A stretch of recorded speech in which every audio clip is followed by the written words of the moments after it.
This, according to thehill.com, Senate panel to hold bipartisan hearings on health care. The Senate Health Committee will begin holding bipartisan hearings the first week of September on how to stabilize and strengthen the individual insurance market. The panel's top Democrat and Republican announced Tuesday. Senator Lamar Alexander, Republican of Tennessee, the chairman of the Health, Education, Labor, and Pensions Committee, said the goal is for the panel to craft a bipartisan short-term proposal by mid-September, as insurance must finalize how much their premiums will cost by the end of the month. Says we need to put out the fire in these collapsing markets wherever these markets are.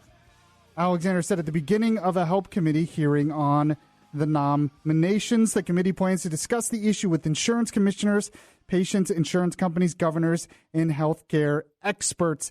The committee staff will begin preparing for the hearings this week. This is Beyond Reason Radio.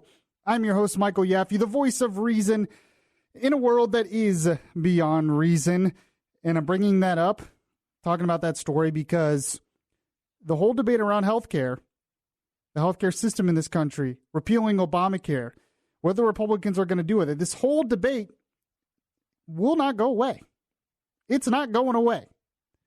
I know some of the Republicans have kind of said it's time to move on. Mitch McConnell said that. I know Trump probably would want to move on himself, but this debate is not going away. And the main reason why it's not going away is because the polls show it's one of the main issues, if not the number one issue for a lot of Americans in this country. So we're going to talk a lot of different things in healthcare, because there's a new proposal being floated out there by Senator Lindsey Graham that he thinks will be a bipartisan effort. So there's a lot of talk about bipartisan effort to sort of fix things because the Republicans can't do it on their own. So we have a lot to get to on that on today's show. We have the latest with the reality TV show that is Trump White House. Make America Great Again. That's what it's called. That's what it's called. Make America Great Again. Yeah. Have you seen it? Yeah, yes, I think most of the country has seen it. I'm not sure how. I think the ratings are pretty good. Yeah, they are. You know, lots of controversy there.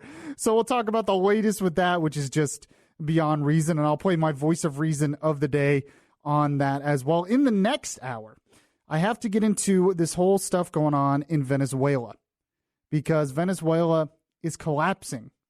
It's collapsing into the dictatorship. We're going to talk about why. We're going to talk about some of the warnings and what we can learn from what's going on there. And, of course, I have things that made Yaffee laughy, and I will end the show today because it's Tuesday with a Bible lesson as well. Thank you all for listening to Beyond Reason Radio. And, of course, I'm your host, Michael Yaffee, and we have, since it's Tuesday, Mr. Paul producing. Woohoo! How are you, Paul? I'm good. How are you? Pretty good. I'm fantastic. You're fantastic. I am. It's been a wonderful day. Tuesdays, listen. Yes. I work other stations, in the cluster. Everybody knows I work other stations in the building under other names at times, so on and so forth. But Tuesdays are always one of my favorite days because I get to come in here and hang out with you guys, number one. But because on the day that I do come in to speak politics, Tuesday seems to be always a day that they just dump a ton of content. Well, they know out on the table, ready to rock and roll. Like every Tuesday we've done this so far, there's just been bombshell after bombshell that's just fallen out for no reason. Oh, yeah. There's a ton of stuff that I can't get to. Yeah, there's just no time. In today's show. Absolutely. I have to prioritize different things because you're exactly right. There's just not enough time in the day. It is not consumed. Even close. It has consumed the universe right now with all of this stuff that is going on. Now, of course, I do post stuff on my Facebook page throughout the day. So you can send me a friend request on Facebook, search Michael Yaffee, and you can see everything that I post, which gets all kinds of great. Man, it gets so juicy on your Facebook page. What's so funny about it is I wonder how many people, actually look at it, because I see who likes it and I see who's commenting. Right. And a lot of times, the people commenting are the ones trashing me. Yeah. So I'm wondering, how many people are engaged. But it's so funny how many people I run into that will tell me, "Oh, I was reading your Facebook post the other day." Oh, dude, how much I'm reading all the comments. Yeah, people absolutely pay attention and they watch. They absolutely do. They do, and they tell me, and they're like, "I can't believe what this one guy said to you, and this other guy." And they know them by name. Yeah, and the debates that I have created on my Facebook page, and there's always this one guy out of nowhere who has just made it his mission to trash me. Oh, yeah. And it always depends. And usually they go away after a while. You're such a liberal sycophant. Yeah, that's what you are. You're a liberal sycophant. Right now I am, yes. Yes. Now, in a couple of months, there'll be a very strong liberal who will comment on my Facebook page and say, "Why are you still diehard Trump supporter?" Exactly. That's where this goes. Why are you such a crazy conservative out there? So I get it. I get it from everywhere. It's quite amusing and quite funny.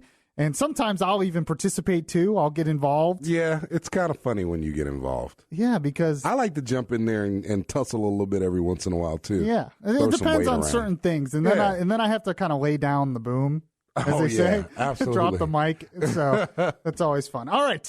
So yeah, definitely want to send me a friend request on Facebook. You can call the show, by the way, 407-916-5400 or text to 23680. So last week, I didn't really get too much of a chance to talk about it, but as everyone knows, John McCain had that deciding vote to vote against skinny repeal.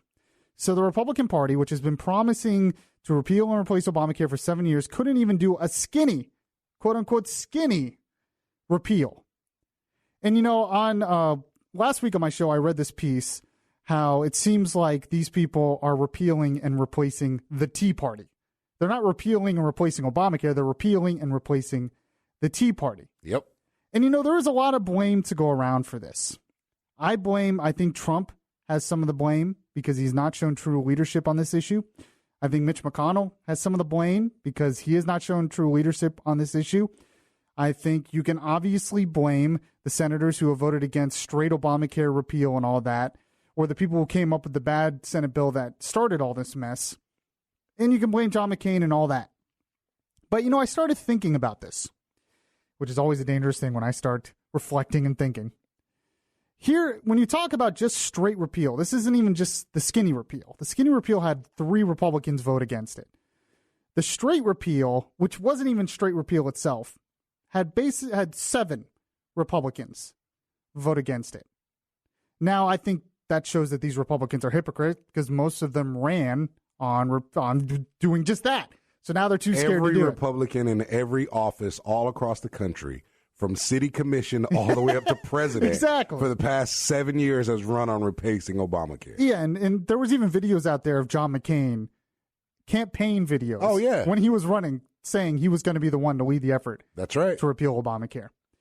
But I started thinking about this because there's a lot of focus on attacking the Republican Party for this. And the Republican Party does deserve some of the blame here because the Republican Party needs to stand for things, and they're often too afraid to do that. But when you think about it, only 7 Republicans voted against it. And that was a straight repeal. Some of the other bills, it was less. That means still the vast majority of Republicans voted for it.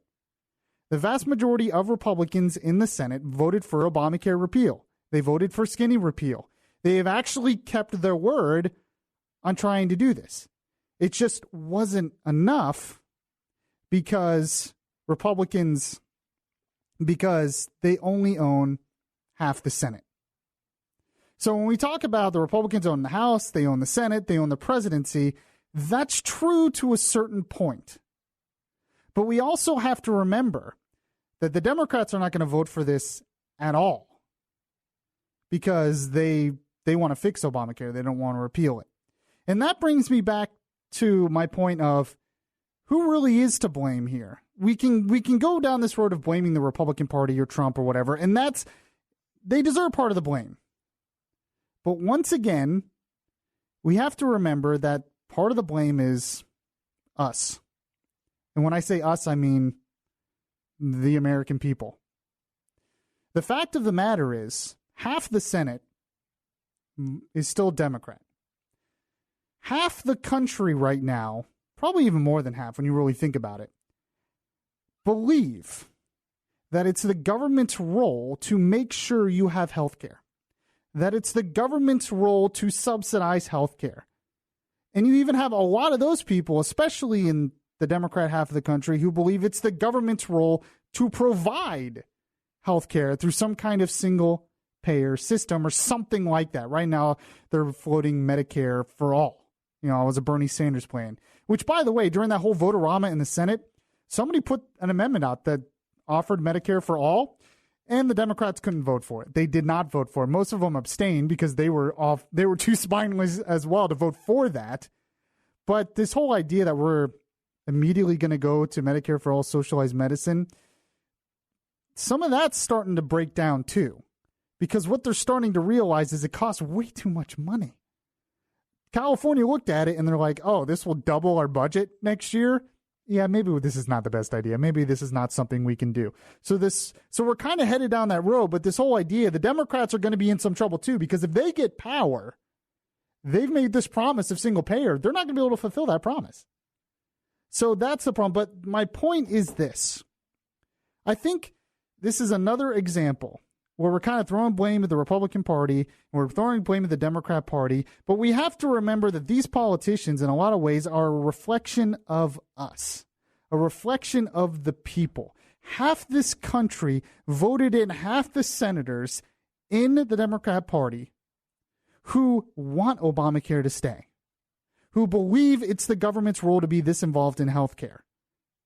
And then you have even some Republicans who are starting to believe that. So how do we fix this? How do we move on from here? Because really the problem is too many Americans believe in socialism when it comes to health care. That's just the reality of this country. So you blame the leadership in the Republican Party and all that, but the reality is the people are starting to buy into this socialist lie of single-payer healthcare will solve all our problems in healthcare. It's the government's job to be involved in all this different stuff. Which is one of the reasons, there's two things that I really talk about that are core issues that I talk about over and over again on the show. My first priority is obviously Christian values, because I am a Christian, and I believe our culture is in trouble, and Christian values are one of the things that can help our culture the best. The other issue, though, that I talk about over and over again is, once again, the true role of government in our lives. And this is another example, and you can blame the Republicans partly for this, you can blame even some talk show hosts partly for this, that this is not being discussed enough in this country, to the point where even some Republicans, even many moderates, more than half this country believes that it's the government's job to be involved in health care, through Medicare for all, or through massive subsidies through Obamacare, or whatever it is. And that shows that we have a job to do, people like me have a job to do, and others, to educate the people on what the true role of government is in this country. This is why I get so frustrated a lot of the political debate today, because so much of the political debate is just attacking the other side. And that's the focus. So much of political debate today is just attack, attack, attack. And that's fine. So we did that. And that gets Trump elected. But then what happens next? We can't pass Obamacare repeal. Why? Because the debate was never focused around the true role of government. Over and over in the presidential campaign, I talked about this. I said, I don't hear enough of these candidates talk about what is the true role of government, because that's important. That is an important debate that we have to be having. Because if we don't address that, and we don't address why limited government is important, why small government is important, why the Constitution was put in place, why free markets work and have worked in the past, if we don't address those things, we can win as many elections as we want. It's not going to change anything, because the Republicans will get in and they'll be too afraid to promote these small government ideas. And that's where we are today.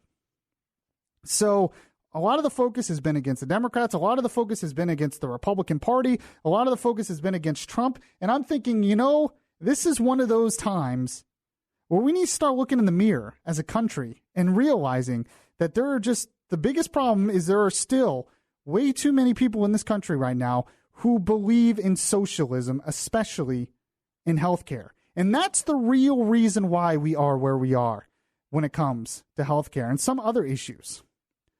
So that's something I'm going to talk about. Now, in the next hour, I want to talk about a great example of how socialism is destructive. All you have to do is look to Venezuela, and we'll talk about the latest with that. Now, what I want to get into in the next segment is now there is a proposal. There's a proposal out there by Lindsey Graham and a couple other Republican senators to kind of work with the Democrats to get something passed. Because all the other stuff has failed, Lindsey Graham kind of sees an opportunity here to say, okay, all that stuff is done. Now I'm going to get my plan in. It's not quite Obamacare repeal, but hey, they want to get something done, so we'll get this done. I'm going to talk about the good parts of his plan and the bad parts of his plan, and we have much more to get to in the show. This is Beyond Reason Radio. I'm your host, Michael Yaffee. We'll be right back. If you miss any of the show, you can download the Beyond Reason podcast on iTunes. The voice of reason in a world that is beyond reason is back now. Yes, this is Beyond Reason Radio here on News Radio 102.5 WFLA. That's if you're listening to the live show. You can catch the podcast anywhere podcasts are available. You can download the Beyond Reason Radio app, get it on iHeartRadio.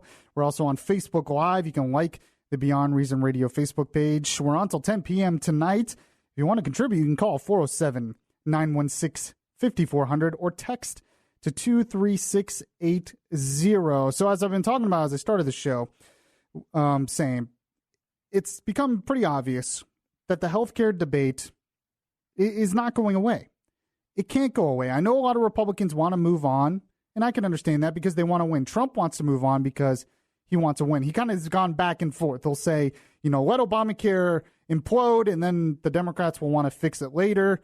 That can be problematic politically, so they've kind of gone back and forth of this, and it keeps kind of coming up like Frankenstein's monster or something, it's alive. But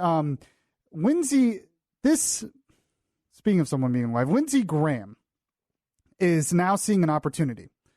So Republican from South Carolina, he's pretty moderate. He's pretty much known for being best friends with John McCain. I just feel like every time I see him, he's either talking about John McCain or with John McCain. They're just, BFFs.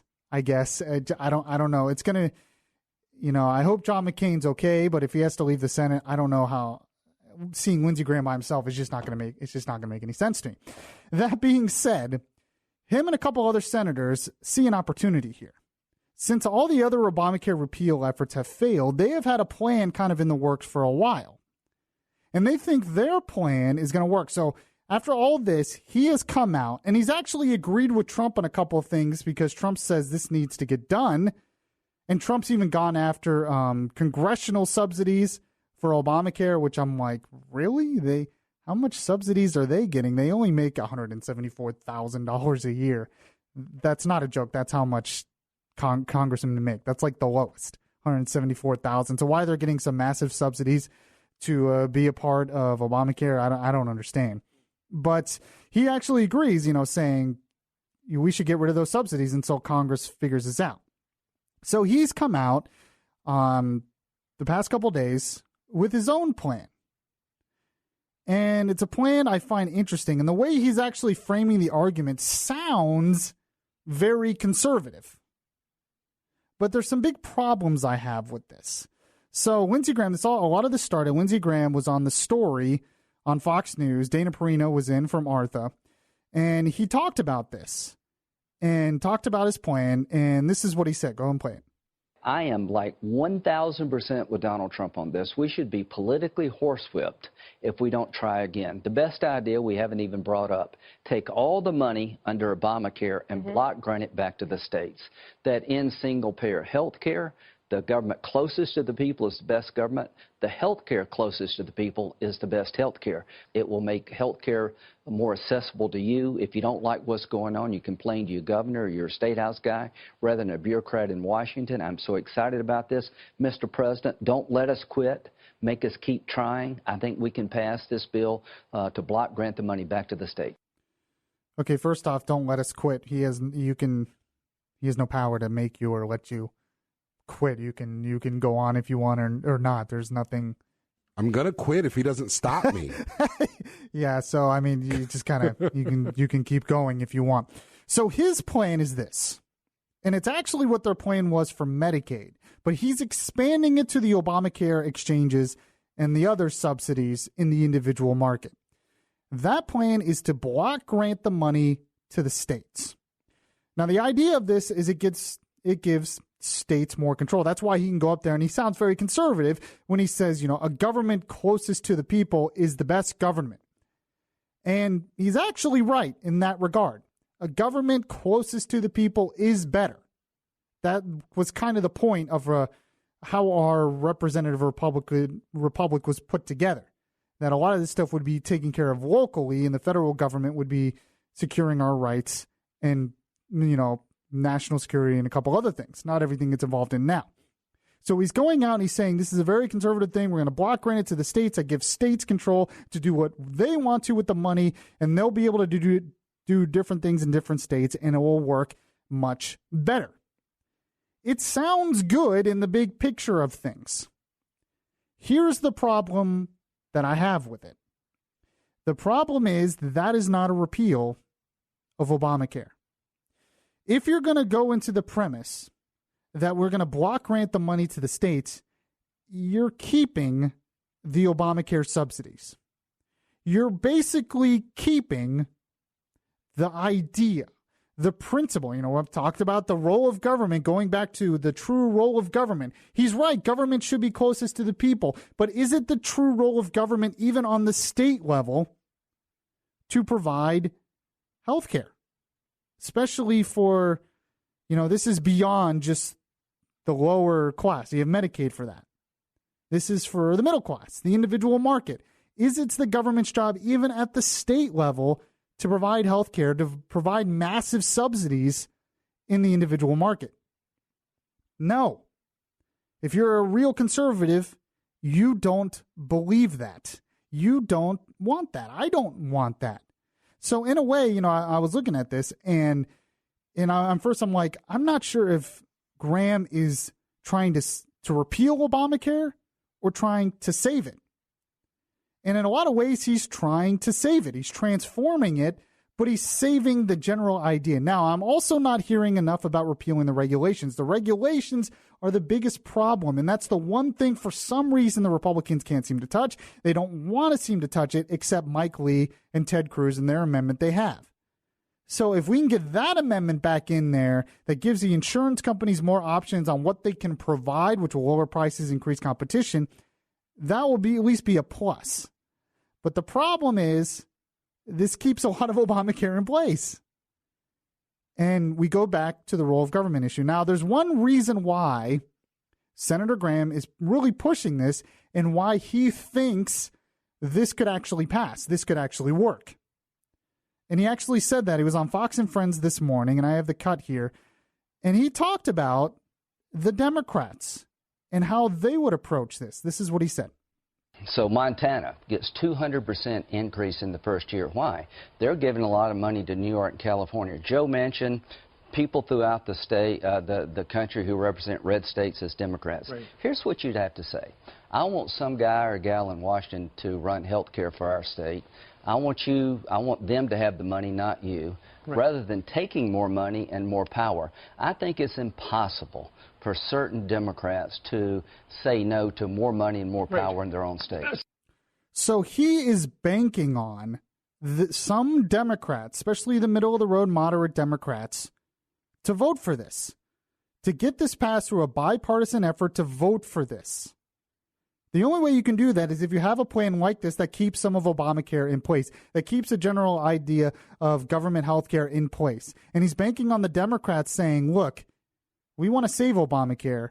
A lot of Democrats admit, even Bernie Sanders, of all people, admits that Obamacare has a lot of problems, that it needs to be fixed, that it needs to be changed. So Lindsey Graham's coming in and he's saying, I'm going to get those Democrats who are admitting, he won't get the Bernie Sanders of the world, but he'll get, the Joe Manchins and others. I'm going to get those who admit that this needs to be fixed. And if I get enough of those, even though I lose some Republicans, there's a chance I can get this passed. That's what he's doing. And this is why a lot of people like me were a little worried when there was talk about even Trump saying we're going to do a bipartisan effort, because if you start going down the road of a bipartisan effort, you're basically going to try to fix Obamacare. Instead of going to a free market Rand Paul type solution, you're basically going to cement the idea that it's the government's job to be in healthcare. Now, this will be on the state level more than on the federal level, which is better. I mean, a lot of people think healthcare should be like a utility or like public education. That it's one thing that everyone needs, and that's why we have public education to supply that for most of the people. The one good thing about public education is it's done more on the state and local level instead of being done on the federal level. So he's trying to sort of add that principle to healthcare, and it sounds good, especially when you just have Trump who says, just get something done, just pass it. I don't care what it is, I'll sign it. I got my pen ready, he says. I'm just going to say, I don't care what it looks like. But be worried about this, because this cements Obamacare in our country and will for a long time. And it's still not going to fix the problem of cost. It's not. They're still going to have problems in the individual market and health insurance with the cost of care. And nobody, especially in Congress, seems to be really addressing that. 407-916-5400. Text to 23680. So Scaramucci, been the big talk of the town. He's out. So, we were talking about the best show in America right now, the reality TV show that is the White House. We'll talk about the latest with that. And I have my voice of reason of the day on that. Surprising voice of reason in this regard. So we'll play that as well. This is Beyond Reason Radio. I'm your host, Michael Yaffee. We'll be right back.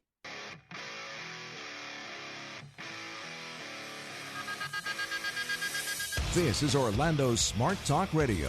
Beyond Reason Radio continues now.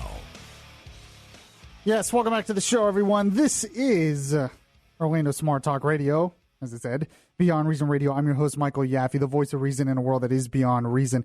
We're on until 10 p.m. tonight.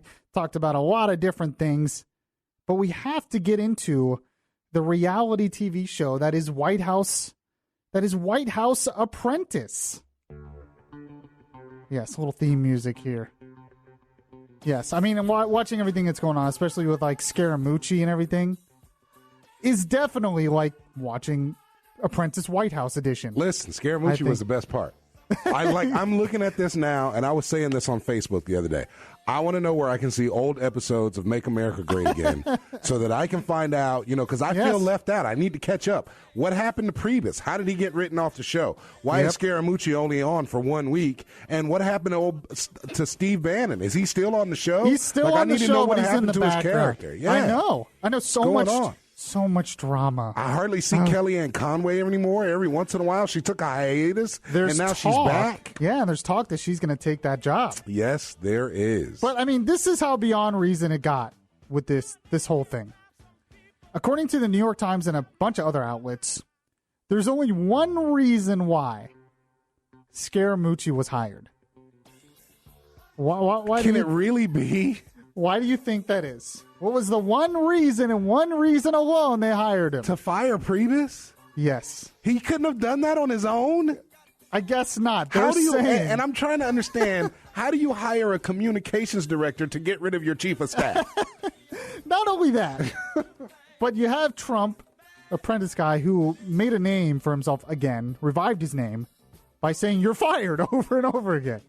But they're saying Jared Kushner and Ivanka Trump were instrumental on him hiring this guy for the main purpose of firing Reince Priebus. But then you have Scaramucci. Crazy. Who comes out and he's saying, I'm going to get rid of all the leakers. I'm getting rid of everybody. I'm tired of leaking. I'm firing everybody. So what does he do? What is the first thing he does? He leaks. He goes to the New Yorker, and leaks. What's going on? It's just You can't write this stuff. No, you could not write this any better than what it is right now. So now a new twist is involved in the show, and that's General Kelly. He's going to come in and lay down the law. And what's so funny is... every good show has this guy. Oh, of course. Everything's in chaos, and here comes the guy who's going to lay down the law, who's going to right the ship. Now, are we still in season 1 or are we season 2 already? This is season 2. Season 1 was a campaign. Oh, okay. So season 1 was a campaign. This is season 2. Okay, we're in season 2 now. Yeah. That's why it's so good. The writers are really getting into it now, It's so funny. You see a New York Post headline last week. They had a picture and they called it Survivor White House, and they had all the... Absolutely. I mean, it's exactly what this feels like. Yeah. So he's going to come in and he's going to right the ship. And a lot of people noticed that Trump wasn't tweeting as much. Silence. And they're like, oh, this must be General Kelly. Kelly took his phone from him. Except now he's tweeting again. Exactly. Now he's tweeting again. So we were all hopeful for like 10 hours. 10 whole hours that maybe he wouldn't be tweeting as and the thing is, he's talking about people don't want him to tweet. It's not that we don't want you to tweet. It's what you're tweeting that becomes kind of problematic. Well, it's getting to the point where we're kind of looking forward to it now. Oh, yeah. Something happens. We're like, what's he going to say? What's he going to tweet? Absolutely. The media loves it. They love all of this. Do you honestly think they want to impeach this guy? No chance. Our ratings have never been higher. They don't want to impeach him. That's what CNN said. They were like, what are you talking about? Our ratings are through the roof. We don't want you to go anywhere. All the attacks on Trump are for political reasons because they think it will help the Democrats in 2018 and 2020. And for ratings, obviously. All right, so you can fade down the music now. That is the end of this episode of White House Apprentice. But there was a voice of reason on this that I wanted to play. And I heard it she was on Fox and Friends this morning. Laura Ingraham. Now, this kind of surprised me a little bit, what she was saying here, because Laura Ingraham has been kind of, she's not a usual voice of reason I have. I mean, I like her show. But she became kind of a Trump sycophant. She just defended Trump at all costs, even, throwing out some conservative principles and doing so.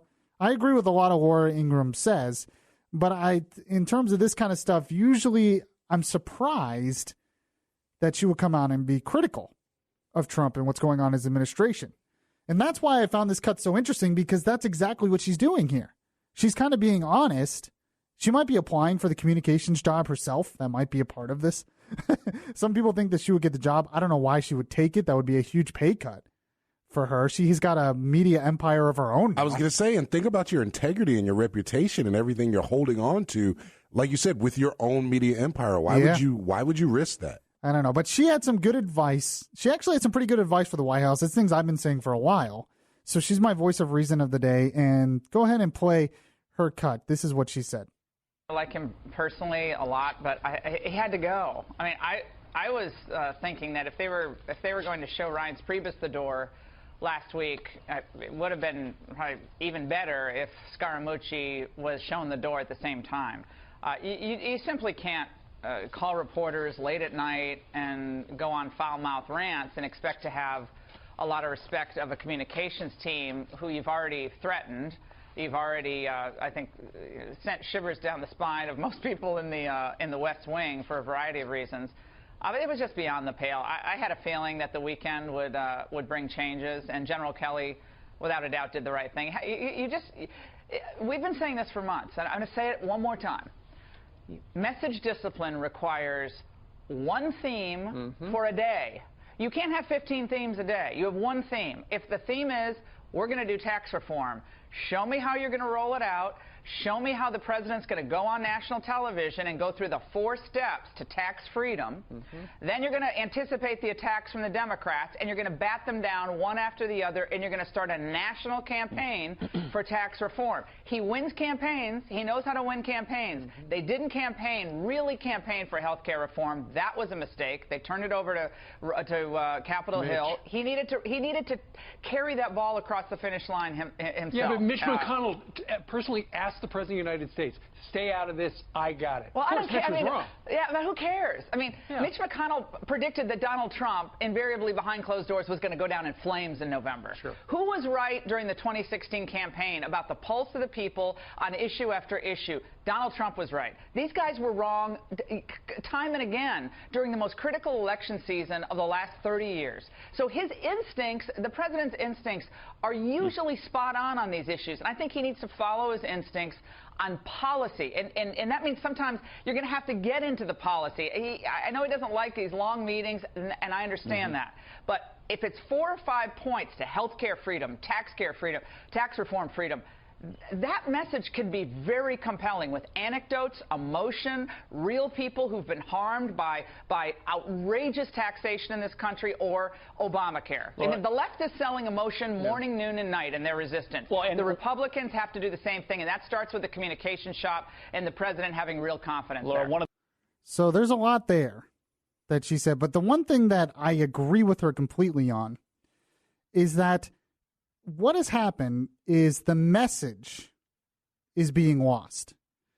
So there's no organization, and there's no organized theme, and there's no organized message. And she goes on and she says, this is what the Trump administration needs to work out. And that's what the communications director was supposed to be in charge of. And he comes in and does, the complete opposite. He doesn't focus on communication. He focuses on firing and being this other guy. But she's right in this. They had Infrastructure Week and Made in America Week, but those things were lost because all this other stuff that was going on that Trump was trying to do.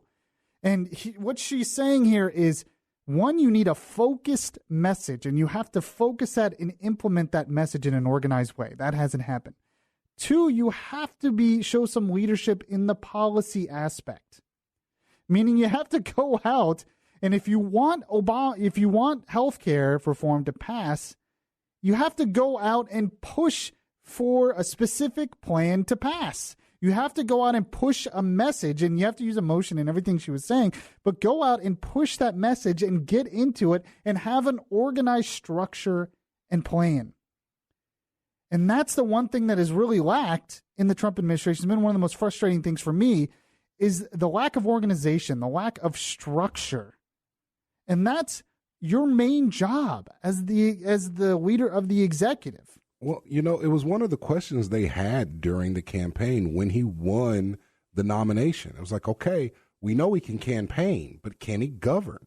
Campaigning is, people give a lot of credit to it, but it's really just flying from city to city, saying the exact same thing you just said in the last city.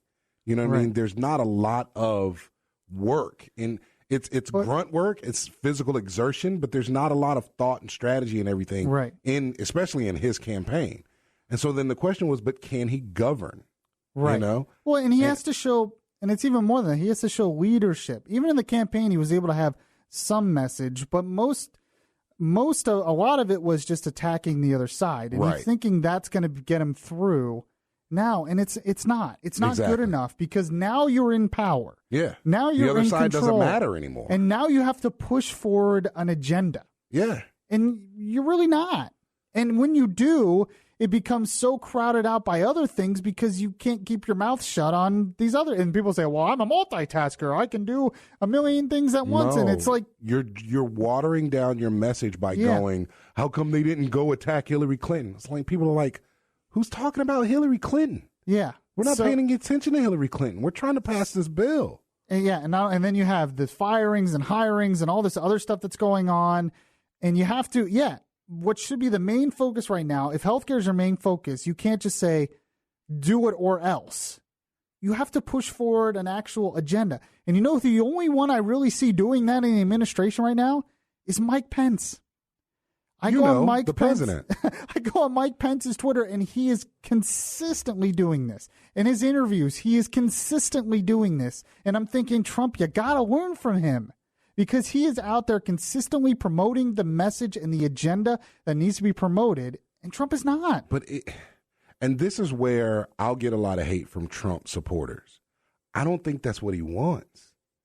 I think he wants the news coverage. I think he wants to be the most talked about president ever. I think he wants the ego stroke. I think he wants to fight back. I don't think he wants to push policy.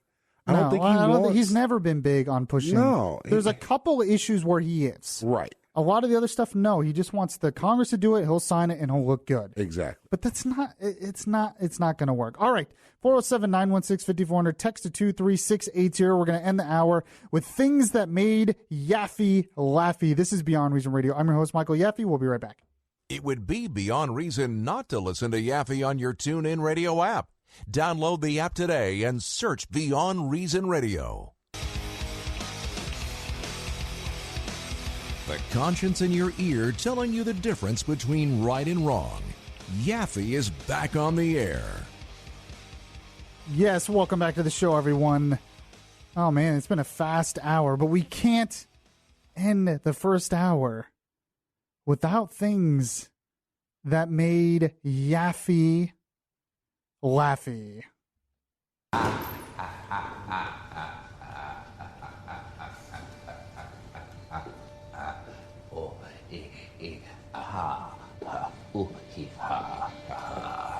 Yes, and the things that made Yaffee laughy today, of course, have to do with Scaramucci. How could they not have to do with Scaramucci? Absolutely. I mean, come on.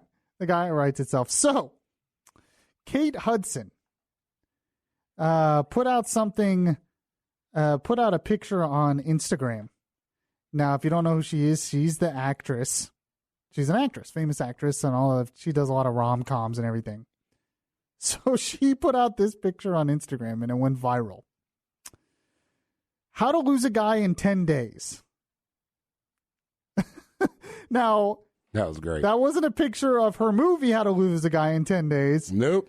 It was a picture that showed Donald Trump and Anthony Scaramucci on how to lose a guy in 10 days. Because Scaramucci lasted 10 days. 10 days. Which is still just beyond reason. Dude, that's unbelievable. I've never heard anything like that. And you never will. In politics, ever. Nothing even close to the whole Scaramucci thing. It will be written about in textbooks, in history books. It really will. You want to talk about leaving a legacy? That has left a legacy. But it gets worse for Mr. Mucci. Before Scaramucci, the whole thing, before he was fired, it turns out that Scaramucci was pranked by an emailer. In fact, there was a guy who had a fake Priebus email account, Reince Priebus, and he emailed Scaramucci's official account using a mail.com account on Saturday. Pretending to be Priebus, he emails Scaramucci, says, I had promised myself I would leave my hands mud-free, the prankster wrote as Priebus. But after reading your tweet today, which stated, all this stuff, that tweet was breathtakingly hypocritical even for you. And continues on. Scaramucci replied, thinking that was really Reince Priebus.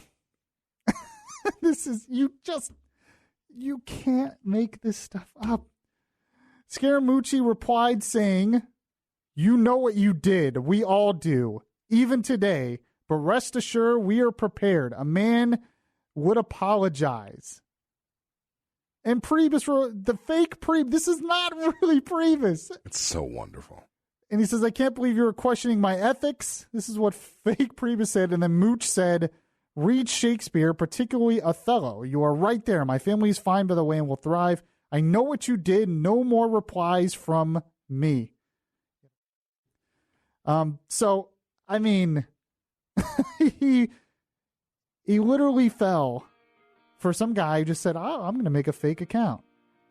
Oh, man, this is Beyond Reason Radio. We have one more hour to go. Thank you for joining us. We'll be right back.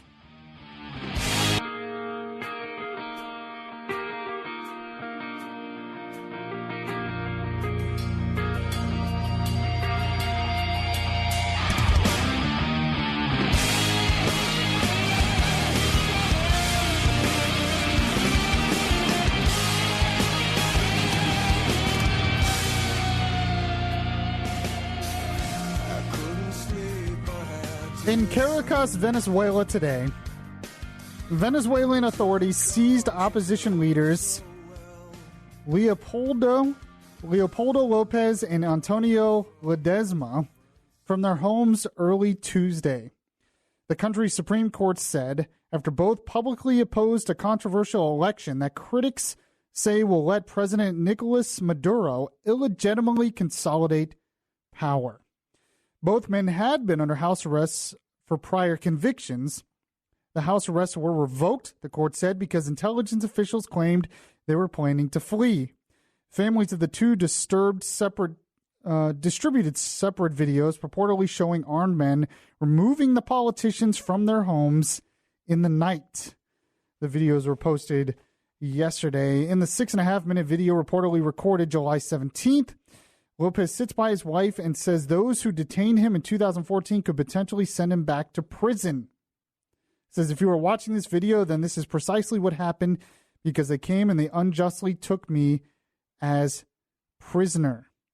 This all happening today as there was an election in Venezuela. The National Electoral Council talked about their election today. There was an election that said 8 million people voted to radically overhaul the Venezuela political system. According to this change, it would basically cement power for the ruler, Maduro, and his party and all the people under him. Basically, he's consolidating power and becoming a dictator of that country. This, as the country has fallen into economic chaos, people can't afford basic necessities. It's been a huge problem. There's been violence in the streets over this. There was violence after the result of this election. And this is all the result of socialism.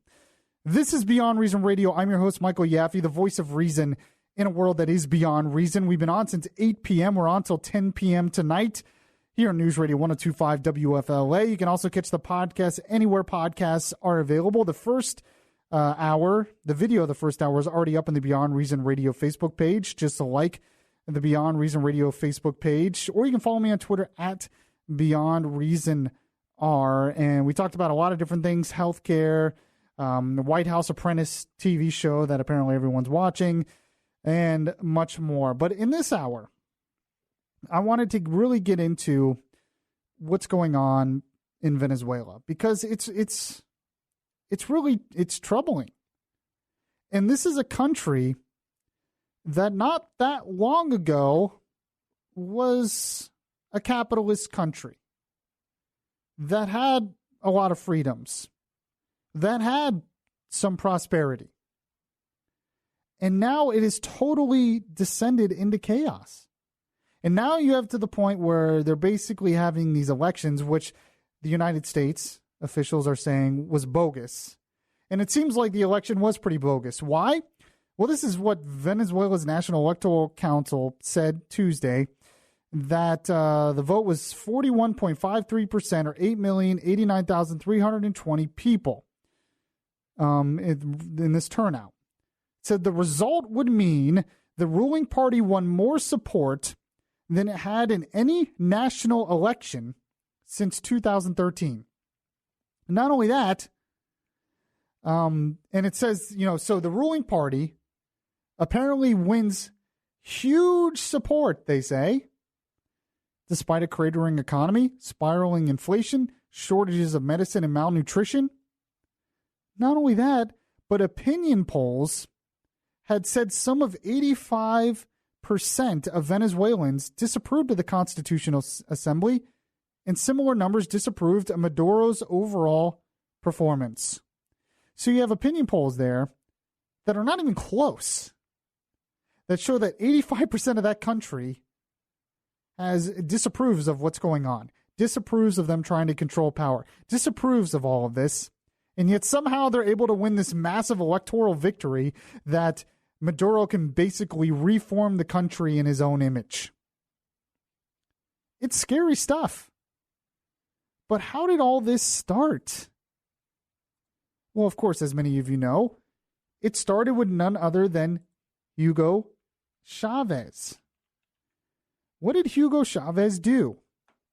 Hugo Chavez brought socialism to that country in very real ways. And now we are seeing the results of it.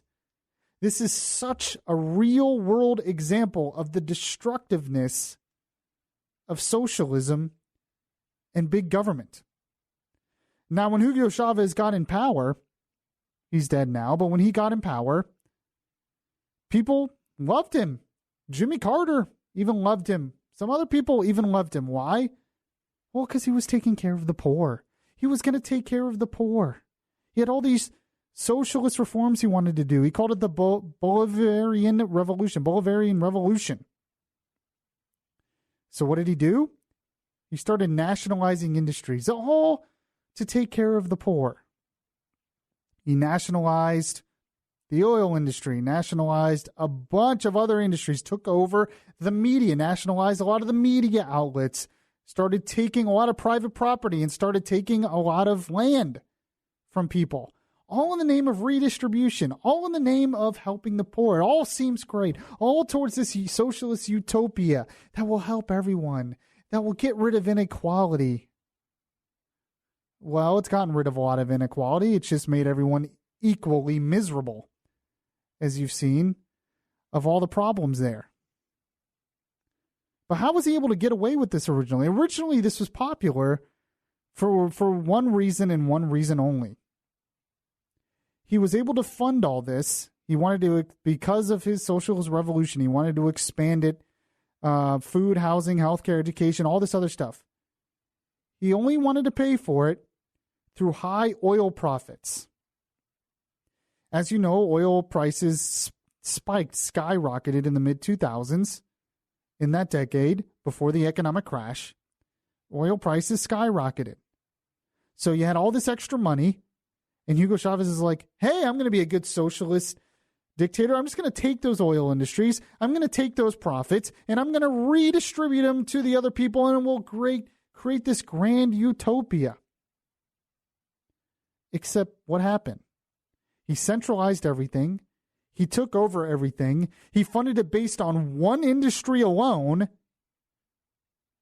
And we all think, oh, this can just last forever, this socialist utopia, except it didn't work. Why? Because eventually the oil market collapsed. So you now have a huge government in control of everything that has no funding mechanism to fund it all. So what do? They increase the money supply. They raise inflation. And it just all collapsed. People can't afford basic things. The government doesn't have the revenue to provide everything. And now it's all collapsing. So then you have another guy who comes in and he says, I'm going to fix it. What does he do? He consolidates more power for himself. He becomes a dictator himself and gains more power. And some people probably will follow him because they just want something to be done. Does a lot of this sound familiar? Yes. And we think this can never happen here. This is a lesson for us. Because a lot of those things that I've said have actually been proposed here. Maybe not to the extent that Hugo Chavez did in terms of wanting to nationalize everything. But I have heard Democrat leaders talk about we need to take those profits from those oil companies and give it back to the people. I've heard them say this. I believe Hillary Clinton actually said it. And people say, well, this is good because they have big profits and we need to take them. And there was even one Democrat I remember who kind of didn't mean to say it. It kind of slipped. She says, we want to nationalize. And then she stops. I forget who said that. That was a few years ago. This was back when the oil profits were huge. He wants to nationalize it and take it over. But this just shows why socialism doesn't work. It's all based on the good premise. It's all based on good intentions. Oh, we're going to take care of the poor. You have a lot of Democrat leaders here. We'll take care of the poor. The government's got enough money right now, all this oil revenue. Why don't they spread the wealth? Why don't we do that? Except that's not how an economy works. Except it cannot last forever. This is why capitalism works. Even when capitalism has its downturns, even when markets change and fluctuate, we don't have these same problems that they have in socialist places like Venezuela. Why? Because centralization, especially government centralization, is not good.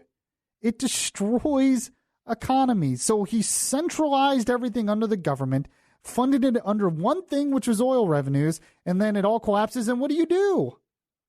Nothing. And yet we want to make some of these same mistakes here. The other thing they made, they inflated the dollar supply. It's all they could do. They inflated the money supply to try to pay for all this because they weren't giving the revenue they needed. Does that sound familiar? It's exactly what we're doing here. We're inflating the money supply to pay for all of this. And we can kind of get away with it longer because we have a very big, a very diverse economy here. That's capitalist, division of labor. We haven't nationalized all these industries, thank God, even though we partly nationalized the auto industry. We nationalized the student loan industry. Look where that's gone.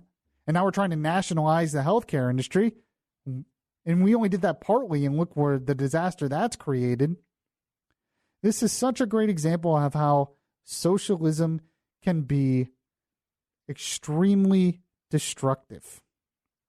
And yes, it is an extreme example.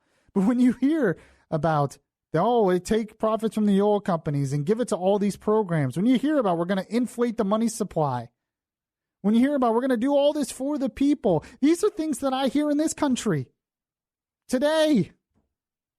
And that's why people like me get behind the microphone and say, no.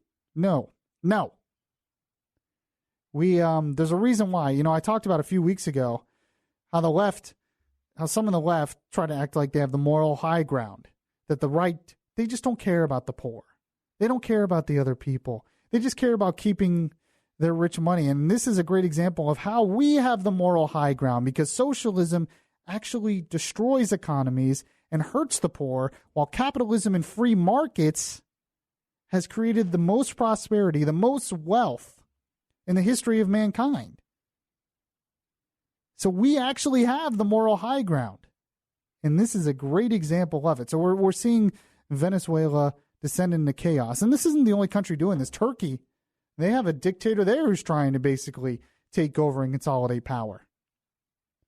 And there's just lessons that we should learn here. Now, I want to get more into this. I have a voice of reason of the day on this. And also, Marco Rubio. He's been kind of quiet lately. I haven't heard him too much lately in much of anything. I think after he lost the presidential primary, he was kind of like, I don't want to be involved in this anymore. But he's come down on this issue and said some pretty interesting things. So we'll talk about that as well and take your calls. 407-916-5400. Text to 23680. This is Beyond Reason Radio. I'm your host, Michael Yaffee. We'll be right back. Download the iHeart Radio app and catch the Beyond Reason Radio podcast.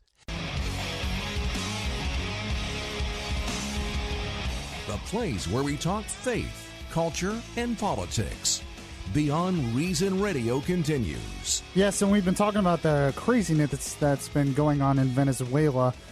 That's a great example of socialism, great example of centralization, great example of how you cannot depend on government to always take care of you. And they're learning the lesson the hard way there. And unfortunately, it looks like it's going to get worse before it gets better. Let's take a call here. Let's go to John. John, you're on Beyond Reason Radio. How are you today? Good. How are you doing? Pretty good. Did you have a comment on what's going on in Venezuela?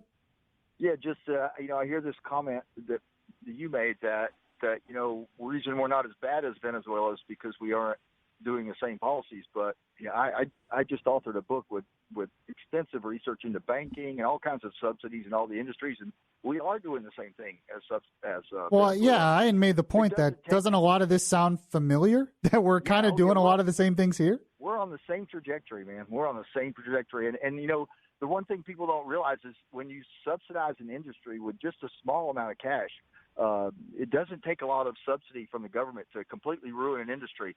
And the example I use is I used to work for Synopsys, a big chip design company, and when we would bend over backwards for a customer that had 5% of our revenue for the whole country. It was a $1 billion company basically, and if somebody was a $50 million customer, a $100 million customer, these were huge customers for us that we'd bend over backwards to do. So now you see the government just subsidizing. Let's take health insurance. Mm-hmm. With Obamacare, they basically moved all of our health insurance into these subsidy programs from the government. So now the entire management structure of the insurance companies is now focused around how do we get more of this subsidy from the government instead of how do we make our customers happy. So Obama has completely subjugated the health insurance industry with this. And, remember they were complaining about Obamacare when they started. Now they're fighting Trump to stay in it because they realize, hey, we've got one customer just handing us this big lump sum of money. And if we go back to having to please 10 million customers or 5 million customers, however many they have, if we go back to having to please every one of these customers and taking care of all of them, we have a lot more overhead than just saying, hey, government, give us another, $50 million to keep this insurance policy going. So it's a huge incentive to just take it easy and coast and get subsidy money, even if it's only 5%. John? And the other example I use is my father was a high school principal, and he quit in the early 80s. In the 70s, they started just giving a little bit of Department of Education money to all these schools. Yep. Just 3, 4, 5%, and the whole school structure's changed. Let's make sure we get all this federal money. Hey, if we do this, we can get another 0.5%. Let's fill out some more paperwork for the government. We'll do this, so everything becomes federalized with just a small amount of money, and we're way down that path now. And John, you missed one of the biggest examples, the housing industry. Housing industry bubble. We literally almost collapsed our whole economy. The pharmacies are all subsidized, medical care, education. I mean, we can name like a banking. Go look up Bank Whistleblowers United from William K. Black, the chief prosecutor of the SNL crisis. William K. Black was the chief prosecutor, and he has a whole website on how the banks have all the regulations have been defanged from the banks, and they're just fining people now instead of put them in jail. They took all the police. They took all the arrest capability, the prosecution capability out of the regulation offices in 2003 under Bush. This is the Republicans took the prosecution out of the bank regulation officers. So now the banks don't care if they don't follow the rules because they get fined and they just pass the cost to the customer. Right. And right, John, I appreciate your call. Yeah, made some great points. I have to look more into the banking thing. But when you talk about, how we're on that road, I mean, he's right. We didn't do what Venezuela did where we just totally took over and nationalized everything, but we do it more subtly. We just kind of add subsidies here, and then it grows a little more, and then it grows a little more, and all of a sudden we're completely dependent on it. And you get rid of it, and it just collapses the whole thing. Just look at housing. Another great example, and this is something that Paul brings up a lot, my producer, is look at student loans. Look at what's going on in colleges.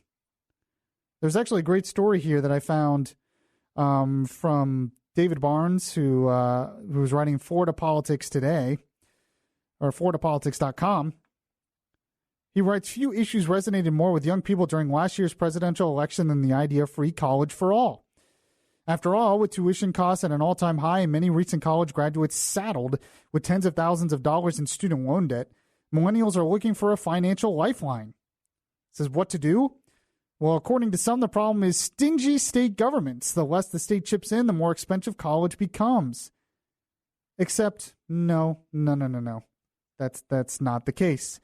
He points out in the article here, he says, new research from the American Enterprise Institute, a free market think tank, found scant evidence for the idea that in-state public colleges and universities give students a break on tuition when government increases their funding. The study explained colleges largely plow that money into higher spending rather than return it to students through lower tuition. So people think that by adding these more and more of these massive subsidies into colleges, it will result in lower tuition. Except that's not what's happening. They're just raising tuition and they're spending it on other things. Yeah, they're just keeping the money and running. Exactly. Same thing the banks did. And why do they do that? Because they know because college loans are completely subsidized now by the federal government. It's guaranteed money. It's guaranteed cash. So you have no competition, no accountability of the marketplace. So, of course, any extra money that they get from the states and the federal government, they're just going to spend it on other stuff. Why? Because they'll charge whatever they want. That's right. To those students. The students, because the responsibility falls on the students, yeah. Yeah. And so it's guaranteed money. And they Kids think, will be riddled with debt, and they're ready to go. And some people say, well, this is all going to collapse. Well, the colleges don't care because then the federal government will bail out all the students. Because you have to have an educational institution. Exactly. So this is where we're headed. Now, the one problem, and I talked about this last week, is it's starting to change a little bit because, believe it or not, less people are going to college. And now most of that is because of demographics, because the population of the generation coming up is less than the millennial generation. But I think you're going to start to see people just not wanting to pay it anymore. And they're just not going to go. And the colleges are going to eventually have to do something to get those people to go. I wish I could have been around in the not going to college age. I know. Everyone, our age was obsessed. You just barely missed it, man. You barely missed it. Another 5-6 years, and you could have made the argument, I don't need college. Yeah, I know. I mean, technical schools have so much better in so many. I can make a lot more money as a plumber. Absolutely. I'm just saying. Absolutely. Now, I don't know if anybody would want me to be a plumber of their house. I would not blame you for that. Well, if you went to school for it, I'd let you do it. Yeah, I don't know. Yeah, I'm not so good at that stuff. I'm just saying. 407-916-5400. Text to 23680. I have my voice of reason on the whole Venezuela thing. We'll get to that. And Marco Rubio is making noise on this as well. This is Beyond Reason Radio. I'm your host, Michael Yaffee. We'll be right back. If you like Beyond Reason Radio, well, make sure to show it by liking the Facebook page at facebook.com/Beyond Reason Radio.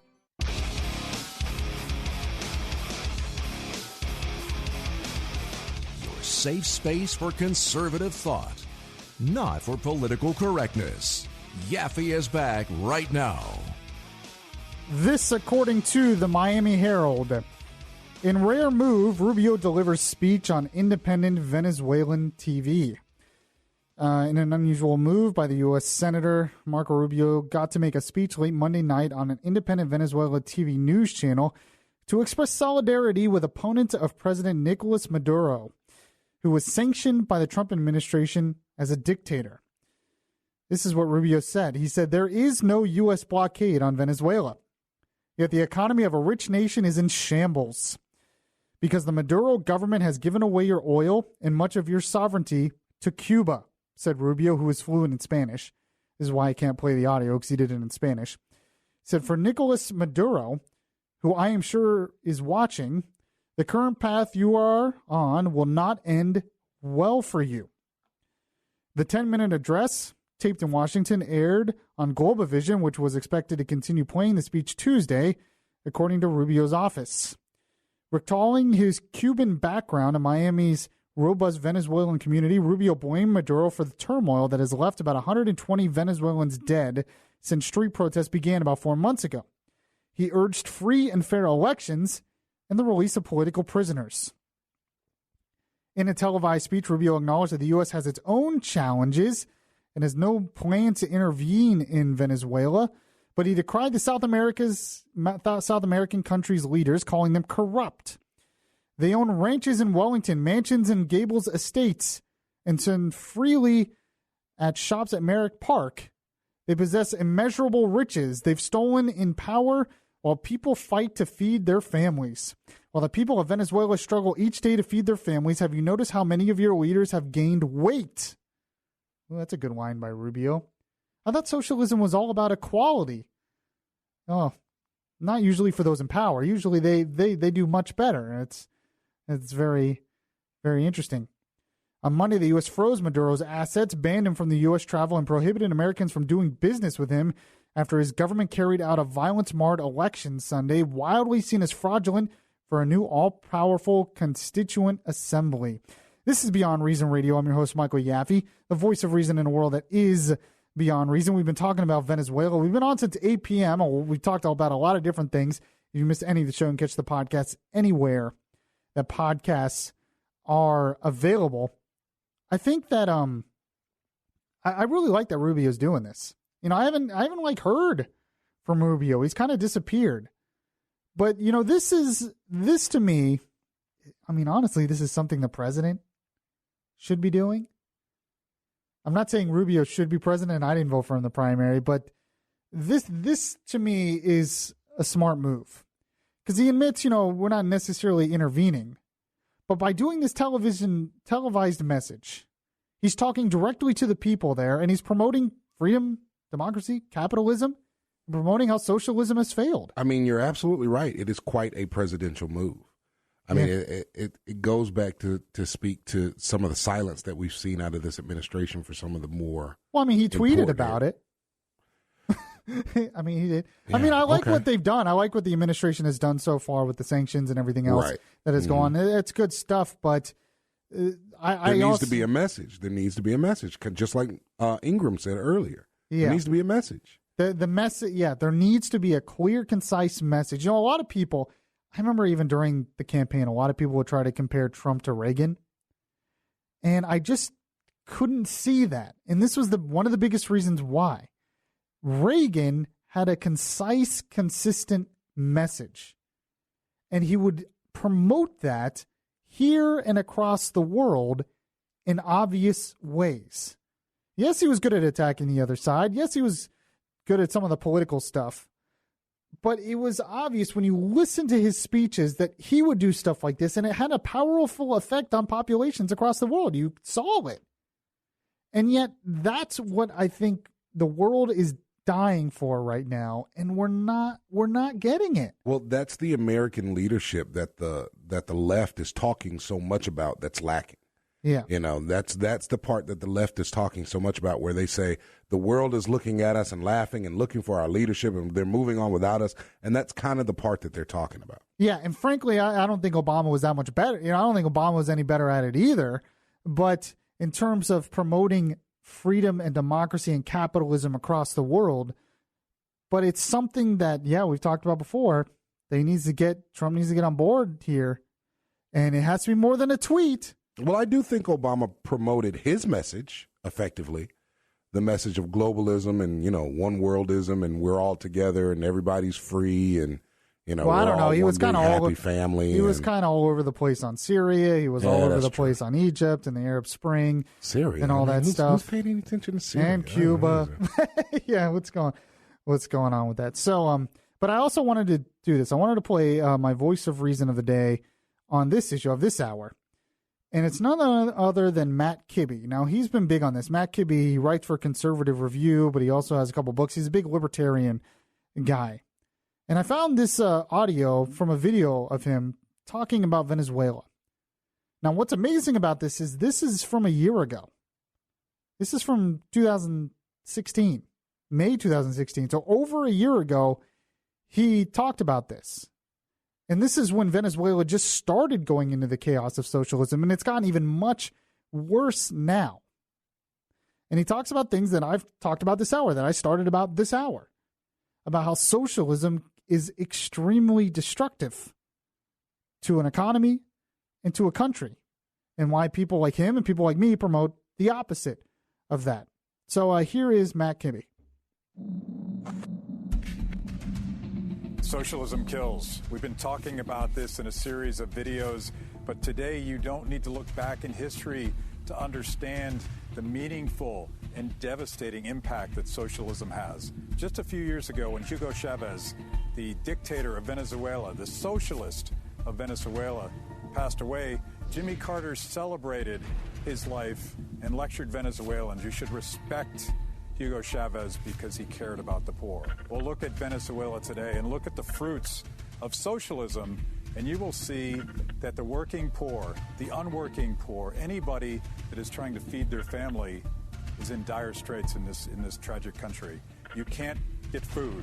You can't get diapers.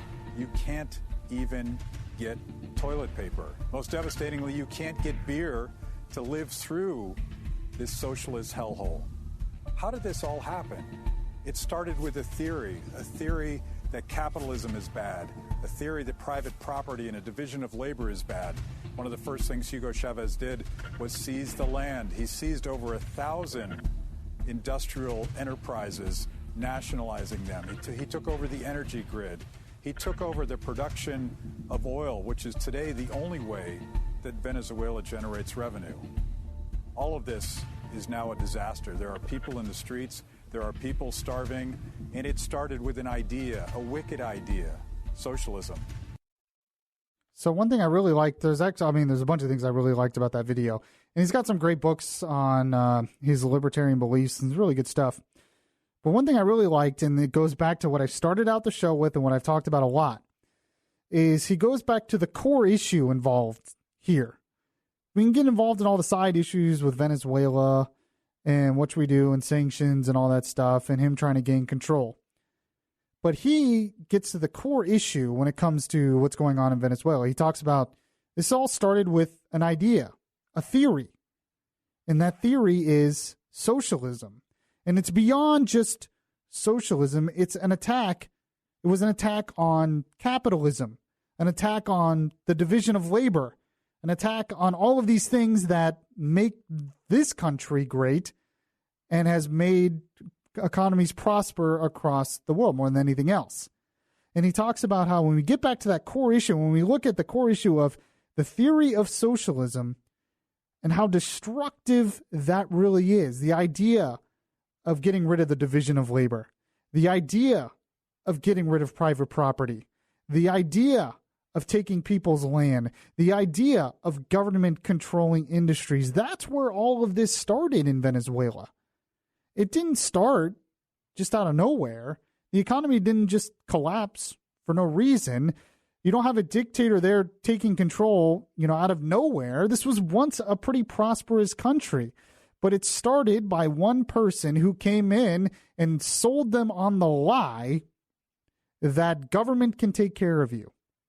And people bought into it because, the poor need help. We have to take care of the poor. I'm tired of the rich having this and me not having as much of them.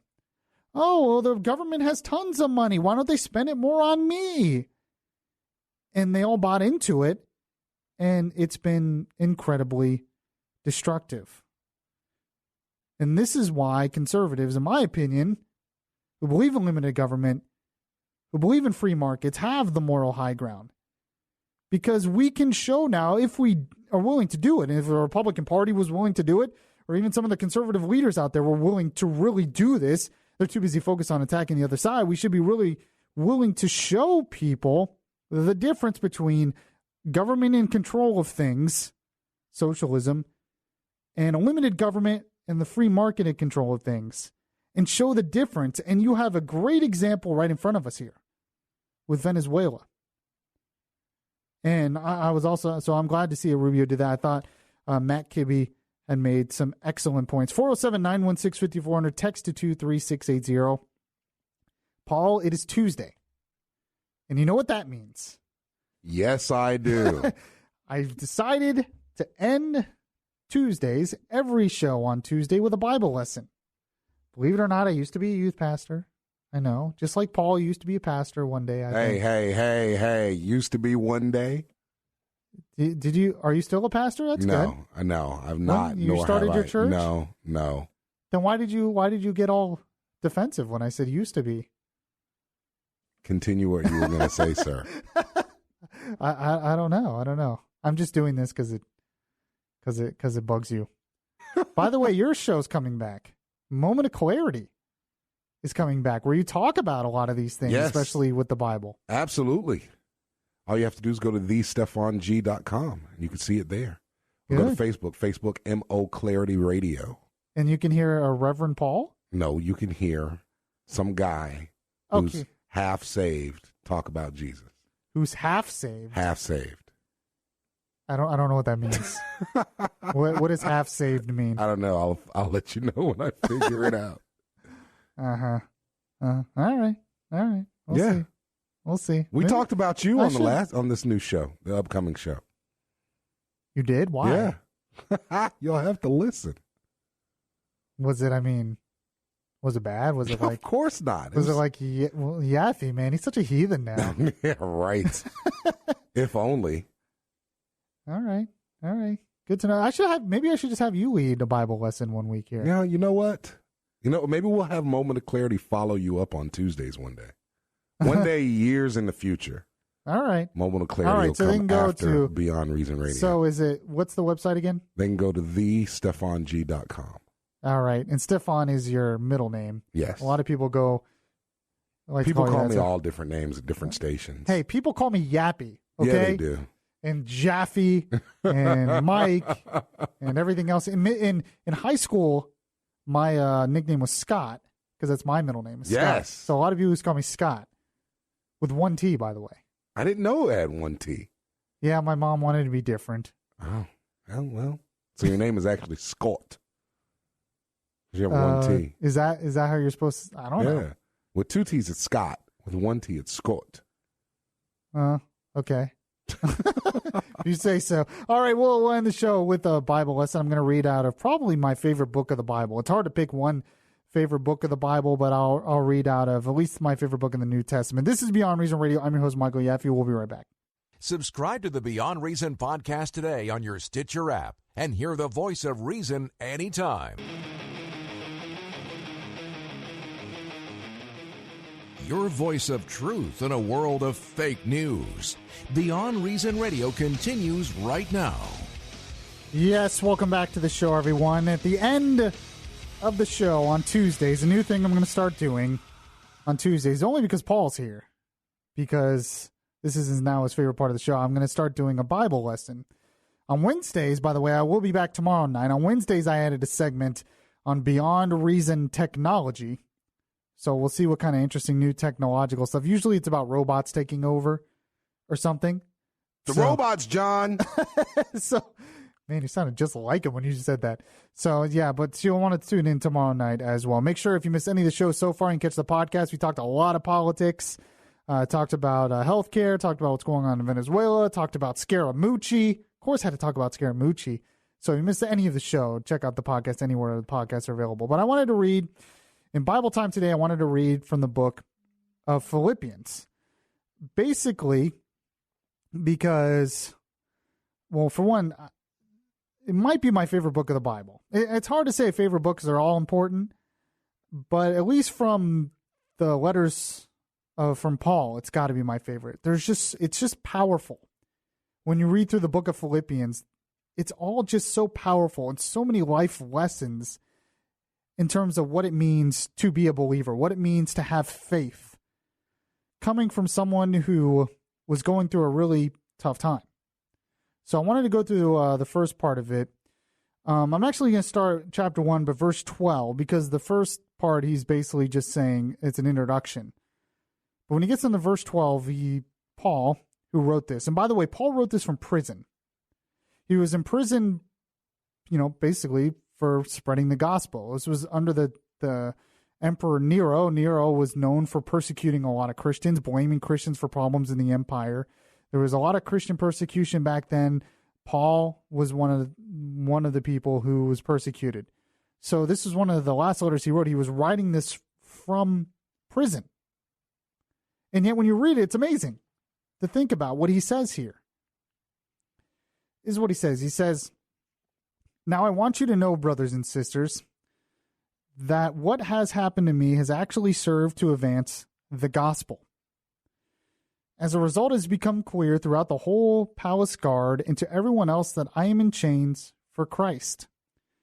And because of my chains, most of the brothers and sisters have become confident in the Lord and dare all the more to proclaim the gospel without fear." So he's in chains, he's in prison, and all he cares about is the fact that he's advancing the gospel. That's his number one priority here right now. It's amazing. I think most of us would have other things in mind. Not him. Continue with verse 15. He says, "It is true that some preach Christ out of envy and rivalry, but others out of goodwill. The latter do so out of love, knowing that I am put here for the defense of the gospel. The former preach Christ out of selfish ambition, not sincerely, supposing that they can stir up trouble for me while I'm in chains." Then he continues on, very interesting. He says, "But what does it matter? The important thing is that in every way, whether from false motives or true, Christ is preached. And because of this, I rejoice." He's talking about rejoicing here. He's in prison. talking about people against him, false motives, and he's rejoicing. Amazing story of faith here. Continues on. He says, yes, and I will continue to rejoice. For I know that through your prayers and God's provision of the Spirit of Jesus Christ, what has happened to me will turn out for my deliverance. I eagerly expect and hope that I will in no way be ashamed, but will have sufficient courage so that now, as always, Christ will be exalted in my body, whether by life or by death. And here's a powerful verse a lot of you probably heard. He says, to me, to live is Christ, and to die is gain. If I am to go on living in the body, this will mean fruitful labor for me. Yet what shall I choose? I do not know. I am torn between the two. I desire to depart and be with Christ, which is better by far, but it is more necessary for you that I remain in my body. Convinced of this, I know that I will remain, and I will continue with all of you for your progress and joy in the faith, so that through my being with you again, your boasting in Christ Jesus will abound on account of me. Amazing if we could have as much faith as Paul does here. He's in chains. He's in prison.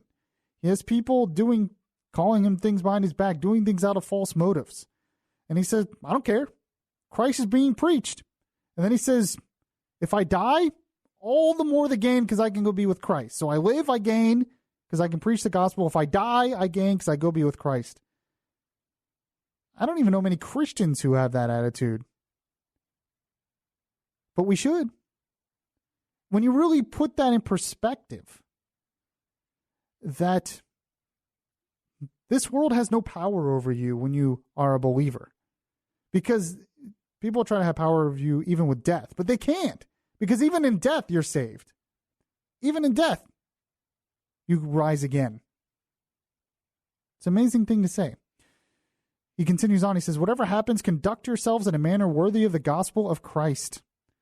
Then whether I come and see you or only hear about you in my absence, I will know that you stand firm in the one Spirit, striving together as one for the faith of the gospel without being frightened in any way by those who oppose you. This is a sign to them that they will be destroyed, but that you will be saved, and that by God. For it has been granted to you on behalf of Christ not only to believe in him, but also to suffer for him. Since you are going through the same struggle you saw I had, and now hear that I still have. Well, that kind of, pokes a hole in prosperity gospel. Yeah, just a little bit. Kind of pokes the hole the idea that God's just here to make your life successful, to make your life easy. To make you happy. He's here to make you happy. No. Now, Paul gets joy, and the whole book of Philippians is about joy, but the joy is not in the worldly things. The joy is not in worldly possessions. The joy is in the fact that he has a relationship with God, and that he has been saved, and that he's able to do God's will in his life. And he says, even in his sufferings, he rejoices because it's all for Christ. An amazing thing to think about with all the problems in the world. And really, and when you have perspective, Americans don't have as many problems as Paul had, obviously. Not even close. And yet so many people lose the faith for every little thing. But this is an encouragement to you to keep the faith and understand that this world has no power over you when you are saved by Christ. So we'll continue on with Philippians next week with the next chapter of Philippians, but it's just powerful. Just read through the whole book of Philippians. It's just incredibly powerful, especially if you're going through any kinds of struggles. All right, I hope you enjoyed the show. I will be back on tomorrow night. You can catch the podcast anywhere podcasts are available, and I'll catch you guys next time. God bless.